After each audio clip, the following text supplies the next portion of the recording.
বিশ্ব হিন্দু পরিষদকে স্টল দেওয়া হচ্ছে না বইমেলায়, আর তার সেই প্রসঙ্গে গিল্ডকে তীব্র ভৎসনা কলকাতা হাইকোর্টের। আরো একবার জানাই আপনাদেরকে, বিশ্ব হিন্দু পরিষদকে স্টল দেওয়া হচ্ছে না বইমেলায় এবং সেই প্রসঙ্গে গিল্ডকে তীব্র ভৎসনা কলকাতা হাইকোর্টের। বইমেলার জায়গায় স্কয়ার ফুট নিয়ে সমস্যা না স্টল দেওয়া নিয়ে সমস্যা? এত বছর যখন অনুমতি দিলেন, এবছর নয় কেন? মামলার শুনানিতে গিল্ডকে প্রশ্ন বিচারপতির। সোমবার 20 জানুয়ারি মামলার পরবর্তী শুনানি। আরো একবার জানাই আপনাদেরকে, এই মুহূর্তে আরো একটি গুরুত্বপূর্ণ খবর, যে খবরে নজর থাকছে, বিশ্ব হিন্দু পরিষদকে স্টল দেওয়া হচ্ছে না বইমেলায়, আর সেই প্রসঙ্গে গিল্ডকে ভৎসনা কলকাতা হাইকোর্টের। বইমেলার জায়গায় স্কয়ার ফুট নিয়ে সমস্যা নাকি স্টল দেওয়া নিয়ে সমস্যা? এত বছর যখন অনুমতি দিলেন, এবছর নয় কেন? মামলার শুনানিতে গিল্ডকে প্রশ্ন বিচারপতি। দিন ধরে একই সংস্থা গিল্ড বইমেলা পরিচালনা করে আসছে এবং সেখানে দীর্ঘদিন ধরে বিশ্ব হিন্দু পরিষদের পক্ষ থেকে বিশ্ব বার্তা যে ম্যাগাজিন বেরোয়, তারা স্টল দিচ্ছে, তাতে কারোর কোনো আপত্তি হয়নি। কিন্তু হঠাৎ এই বছর কেন আপত্তি, বা তাদেরকে কেন জানানো হয়নি, বা কেন তারা স্টল দিতে পারবে না, এই কোশ্চেনগুলোই আদালত আজকে তুলে ধরেছে। তো তাতে তারা যা যুক্তি দেখিয়েছে, সেসব যুক্তির কোনো মানে নেই। তারা তাদের মতো করে নিজেদের মতো আইন বানিয়েছে, এটা বোঝানোর চেষ্টা করেছে, সেটা কোর্ট গ্রহণ করেনি।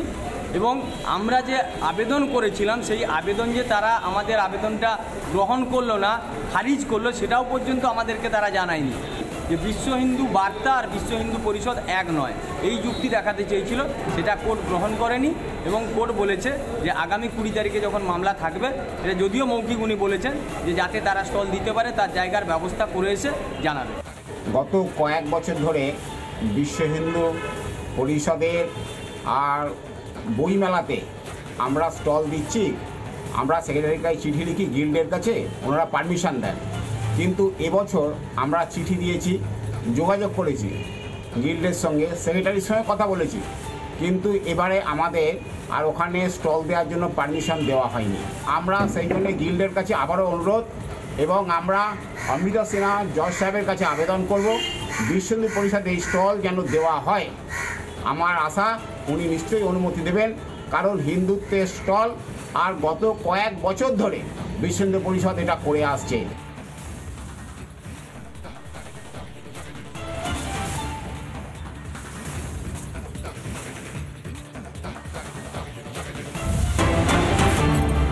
অবহেলার টার্মটা এবং একসঙ্গে আরজি করের জুনিয়র ডক্টরদের যে আন্দোলন, সেই আন্দোলনে বিব্রত মুখ্যমন্ত্রী তথা অপদার্থ স্বাস্থ্যমন্ত্রী তার প্রতিহিংসা পরায়ণতাকে চরিতার্থ করার জন্য এই সুযোগটাকে কাজে লাগিয়ে এই সাসপেনশন যেটা করেছেন, এটা অবৈধ, অগণতান্ত্রিক। শুধু তাই নয়,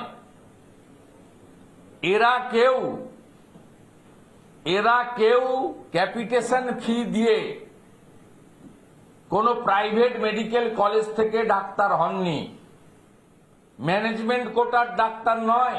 আমরা যা খোঁজ নিয়েছি, এরা প্রত্যেকে মেধাযুক্ত, পড়াশোনা করে এসে সাধারণ মধ্যবিত্ত কৃষক পরিবার থেকে উঠে আসা সমস্ত কৃতি ছাত্রছাত্রী, যারা পড়াশোনার মধ্য দিয়ে নিজেদের মেধা অধ্যবসায়ের বিকাশ ঘটিয়ে ডাক্তারি পেয়েছেন, তাদের ক্যারিয়ারটাকে ধ্বংস করার জন্য এবং এদের মাধ্যমে ভারতীয় জনতা পার্টির ডক্টর সেলি বলুন, অরাজনৈতিক এনএমও বলুন, বা অন্য যে সমস্ত জুনিয়র ডক্টরস ফোরাম যারা আছেন, নন পলিটিক্যালি লড়াই করছেন বা তারা সবাই মিলে করছেন, তাদেরকে কার্যত ভয় দেখানোর জন্য মেদিনীপুর কোতোয়ালি পিএসএ এই 12 জনের নামে নন বেলেবল অফেন্স দিয়ে সিওমইচকে বাধ্য করানো হয়েছে এফআইআর করতে। অর্থাৎ শুধু সাসপেনশন নয়, এক্ষুনি যদি আমাদের এই এফেক্টেড ডক্টরসরা আদালতে গিয়ে কোনো প্রোটেকশন না চান বা না পান, তাহলে তাদের গ্রেপ্তার করার অ্যাম্পল স্কোপ এই vindicated lady, worthless health minister of our state Mamata Banerjee, তিনি তার পুলিশকে দিয়ে নেবেন। আমরা এক্ষেত্রে ভারতীয় জনতা পার্টি এবং as a leader of opposition এবং আমাদের ডক্টর সেলের 3 জন রেসপেক্টেড লিডার্স এখানে আছেন, অত্যন্ত সেন্সিবল লিডার এরা। এই লিডাররা তাদেরকে লিগ্যাল সাপোর্ট দেওয়ার জন্য প্রস্তুত আছে যদি তারা চায়। ফুল সাপোর্ট দেওয়ার জন্য আমরা রেডি আছি যদি তারা আমাদের ডক্টর সেলের সাপোর্ট চায় বা এলওপির সাপোর্ট চায়। তাই আমাদের আজকে প্রেস বার্তার 3টে পার্ট। একটা হচ্ছে অবৈধ সাসপেনশন এবং এফআইআর এর আমরা নিন্দা করি। দ্বিতীয় হচ্ছে কর্তব্য অবহেলার টার্ম আসতে পারে না, কারণ রাজ্য সরকার তার স্বাস্থ্য দপ্তর অন রেকর্ড এই কোম্পানি এবং এই ওষুধকে ভেজাল ডিক্লিয়ার করে ব্যান ডিক্লিয়ার করেছে, অন রেকর্ড ডকুমেন্টারি এভিডেন্স, ভার্বেলি নয়। থার্ড পার্ট হচ্ছে এই জুনিয়র ডক্টররা যে কোনো ধরনের লিগ্যাল সাপোর্ট চাইলে ডক্টর সেল, বিজেপি এবং লিডার অব অপোজিশন আমরা we are ready to rendering our both hands. শুধু তাই নয়, কলকাতা হাইকোর্টে যে 2-3টি পিল হয়েছে তার মধ্যে একটি পিল ডক্টর সেলের doctor Biswapati Mukherjee with advocate Kaustav বাগচির মাধ্যমে করেছেন, তারা করেছেন।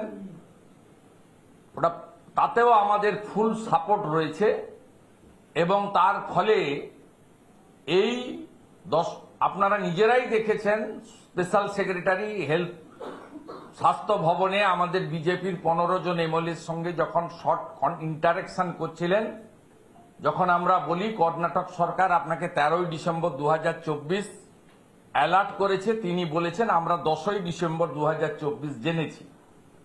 তাহলে 11ই ডিসেম্বর থেকে অদ্যাবধি 14ই জানুয়ারি পর্যন্ত যখন ফুল স্টককে ক্লিয়ার না করলো সরকার, এই 1 মাস 4-5 দিন কত পশ্চিমবাংলার রোগীকে এই ভেজাল এবং সাসপেক্টেড পয়জনাস স্যালাইন ইউজ করা হয়েছে তার তালিকাও আমরা চাই প্রকাশ করে। নানা ধরনের কন্টেন্ট দেখার জন্য লাইক করুন, শেয়ার করুন আমাদের ফেসবুক পেজ, সাবস্ক্রাইব করুন আমাদের ইউটিউব চ্যানেল। পাশাপাশি অন্যান্য ব্রেকিং নিউজের জন্য অবশ্যই চোখ রাখুন রিপাবলিক বাংলায়।